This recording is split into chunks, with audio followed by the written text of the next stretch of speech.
ఓం నమో నారాయణాయ. అందరికీ నమస్కారం.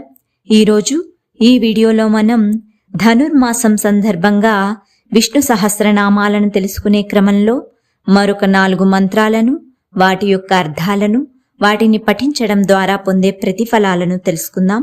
ముందుగా ఉద్భవః క్షోభణో దేవః శ్రీగర్భః పరమేశ్వరః కరణం కారణం కర్త వికర్త గహనో గుహః అనగా సృష్టికి కారణభూతుడు, కల్లోలము ఏర్పరచువాడు, క్రీడించువాడు, సకల సంపదలు తనలోనే కలవాడు, ఉత్కృష్టమైనవాడు, జగత్తుకు కారణభూతుడు, అన్ని కార్యములకు కర్త, విచిత్రమైన ఈ సృష్టి రచయిత, గ్రహించవీలులేనివాడు, అంతు చిక్కనివాడు ఆ శ్రీమన్నారాయణుడు.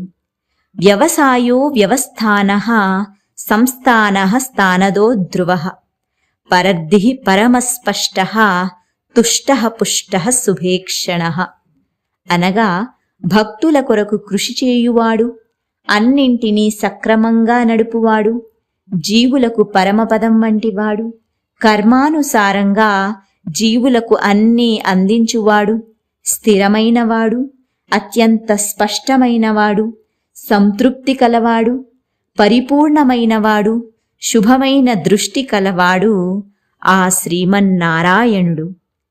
రామో విరామో విరజో మార్గోనేయో నయోనయః వీరశక్తిమతాం శ్రేష్టో ధర్మో ధర్మ విదుత్తమః అనగా నిత్య చైతన్య స్వరూపుడు, జీవరాశులకు విరామస్థానమైనవాడు, ఇంద్రియవాంఛలు లేనివాడు, మోక్షమార్గమైనవాడు, ఆత్మజ్ఞానము ద్వారా జీవులను నడిపించువాడు, జీవులకు పరమపదం వంటివాడు, తనను తానే నడుపుకొనువాడు, పరాక్రమవంతుడు, శక్తివంతులలో శ్రేష్టమైనవాడు, ధర్మస్వరూపి, ధర్మ మార్గం తెలిసిన వారిలో ఉత్తముడు ఆ శ్రీమన్నారాయణుడు.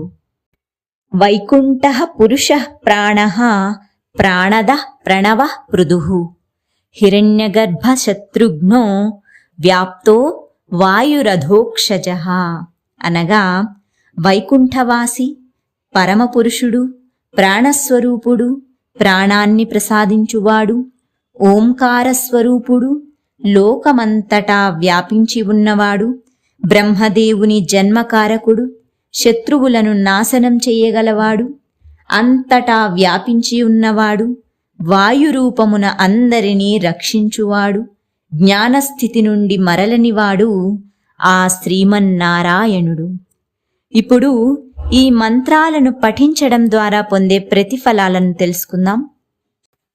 విష్ణు సహస్రనామాలను ప్రతినిత్యం తెల్లవారుజామున శ్రద్ధాభక్తులతో చదివినా విన్నా మనశ్శాంతి లభించును, చెడు ఆలోచనలు తొలగిపోవును, ఏకాగ్రత వృద్ధి చెందును, అన్ని రకాల ఆందోళనలు బాధలు తొలగిపోవును, రక్షణ కల్పించబడును, అదృష్టం వరించును, మంచి ఆలోచనలు వృద్ధి చెందును, ఆత్మస్థైర్యం వృద్ధి చెందును, మరియు ఆధ్యాత్మిక తత్వం వృద్ధి చెందును.